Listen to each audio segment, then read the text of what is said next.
Silakan dibuka surat 3, surat Ali Imran ayat 159. Pada surat 3 ayat 159 Allah menasihati kita bagaimana cara kita menghadapi permasalahan hidup. Bagaimana cara kita bersikap terhadap lingkungan kita, terutama jika ada masalah. Surat 3 ayat 159 Allah berfirman, a'udzubillahi minasyaitonirrajim, fabima rahmatin minallahi lintalahu. Lintah, bersikap lembut, lemah lembut. Bagaimana caranya ketika ada masalah kita bersikap baik terhadap masalah yang di hadapan kita? Bagaimana kita merasakan bahwa permasalahan di depan kita itu harus kita selesaikan? Allah memberitahu kita bagaimana cara bersikap yang baik terhadap sebuah masalah sehingga masalahnya bisa selesai. Fabima rahmatin minallahi lintalahum. Masalah itu kita bisa dekati dengan baik, kita bisa bersikap lemah lembut terhadap orang yang punya masalah dengan kita. Itu syaratnya kalau ada rahmat dari Allah.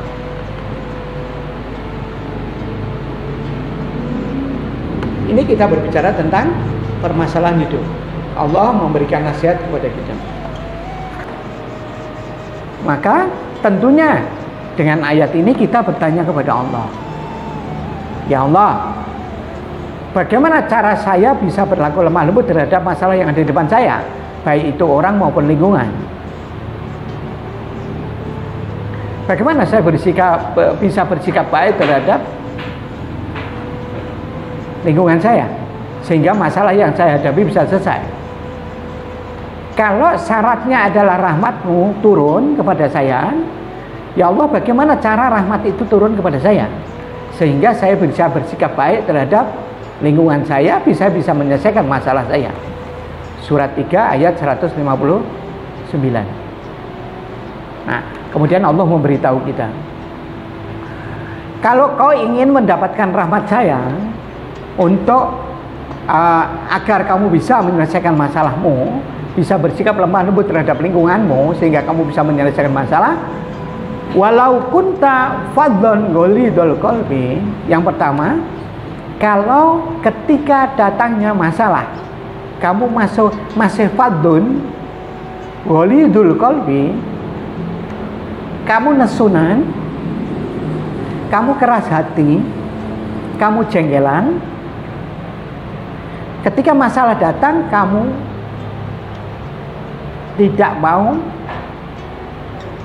paham bahwa ini masalah harus diselesaikan, kamu jengkel dengan lingkunganmu, kemudian kamu marah, maka apa yang terjadi? Lan faddu min haulik. Maka permasalahan itu akan menjauh. Kamu tidak akan bisa lihat secara objektif masalahnya seperti apa. Seperti sebuah benda itu sebetulnya dekat, hanya karena kita jengkel, kemudian karena benda itu sebetulnya dekat, tapi karena kita emosi mungkin jadi pusing macam-macam, seakan-akan benda itu jauh.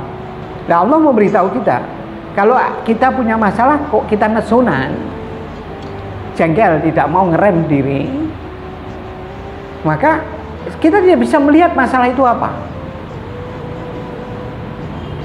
Jadi kalau berkaitan dengan orang maupun apa saja, ketika masalah datang, jangan jengkelan. Ada kotoran ayam, ada ayamnya, ada anjing, ada apa sajalah yang membuat kita senep gitu. Membuat kita jengkel, hilangkan rasa jengkel itu, hilangkan rasa senut itu. Dan kita semua harus belajar itu. Harus belajar ketika ada masalah datang, kita harus jangan memunculkan emosi kita. Kita lanjutkan. Bagaimana cara mensikapi permasalahan? Satu, jangan marah. Kemudian yang kedua, kita diajak bicara oleh Allah.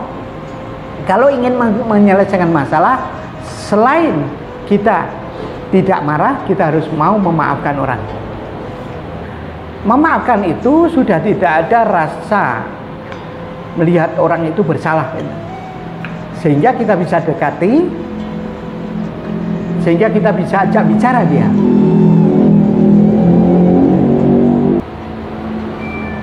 Kemudian yang ketiga, memintakan ampunan. Ini luar biasa. Orang salah kok dimintakan ampunan, ini kira-kira apa mau Allah?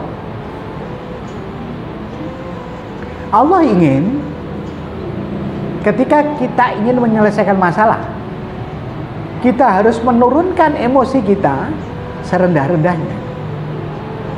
Karena menyelesaikan masalah itu jangan sampai memunculkan emosi. Apa modal kita menyelesaikan masalah? Ya akal. Selama ini akal kita isi dengan ilmu apa? Ketika kita belajar banyak ilmu komputer, pasti bisa menyelesaikan masalah komputer. Ketika kita punya keahlian memasak, orang bertanya kepada kita suatu permasalahan di masak itu, pasti kita bisa jawab, kan gitu. Dan banyak sekali yang lain, masalah laundry, masalah listrik. Ketika kita punya ilmu di bidang itu, maka kita akan mudah menyelesaikan. Hanya masalahnya Allah membantu kita. Betul, ilmu itu merupakan alat untuk menyelesaikan masalah, tapi ilmu yang ada di dalam diri kita tidak akan keluar ketika kita masih emosi. Ketika kita masih emosi, maka kita akan terhambat untuk berpikir secara jernih. Maka di surat 5 ayat 8 bisa dilihat, surat 5 ayat 8. Jadi kalau kita benci kepada seseorang, jangan sampai kebencian ini terbawa dalam mengambil keputusan. Hati-hati. Kebencian itu akan membuat kita berlaku tidak adil. Wala yajrimannakum syana'anu qaumin ala alla ta'dilu alla ta'dilu i'dilu huwa aqrabu lit taqwa. Hati-hatilah ketika masih ada emosi, karena kita sulit untuk mengambil keputusan ketika masih ada emosi. Wasyawirhum fil amr. Nah, barulah setelah emosi turun, Allah mengajak kita untuk menggunakan akal kita. Dekati orang itu yang baik, ajak bicara, ajak musyawarah, diteliti masalahnya apa. Bisa mengajak musyawarah jika emosi sudah turun.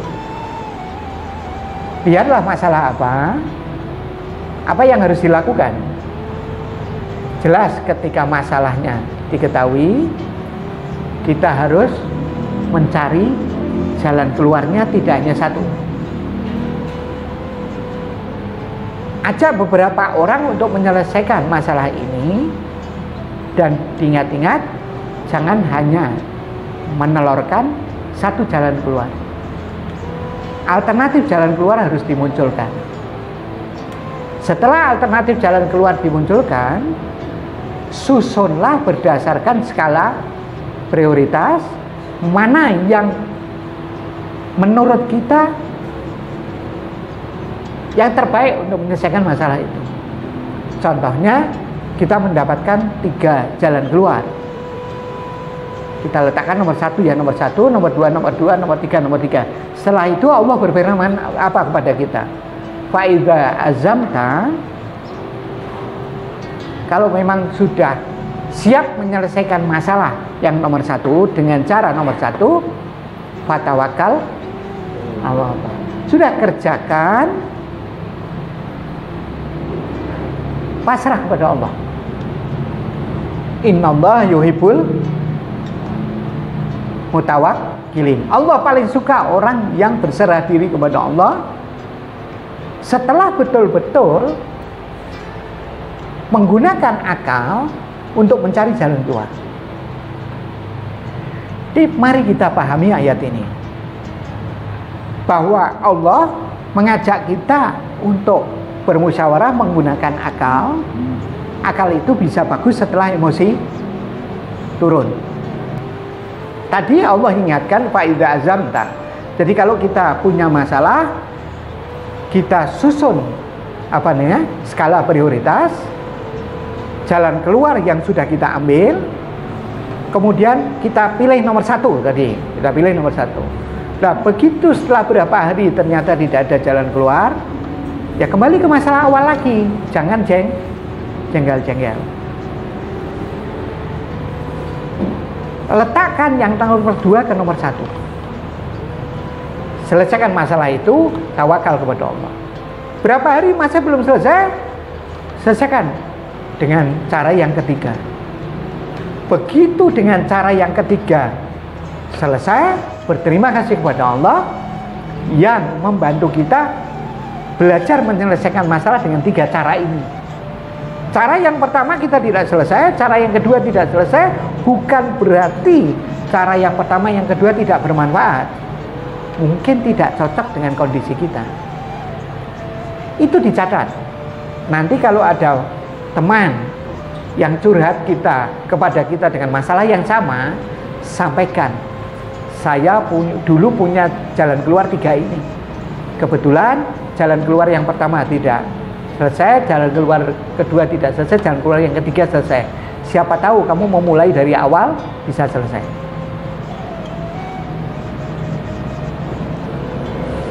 Ayat ini surat 3 ayat 159 betul-betul mengajak kita bagaimana caranya mendapatkan rahmat Allah ketika ada masalah. Ya, sampai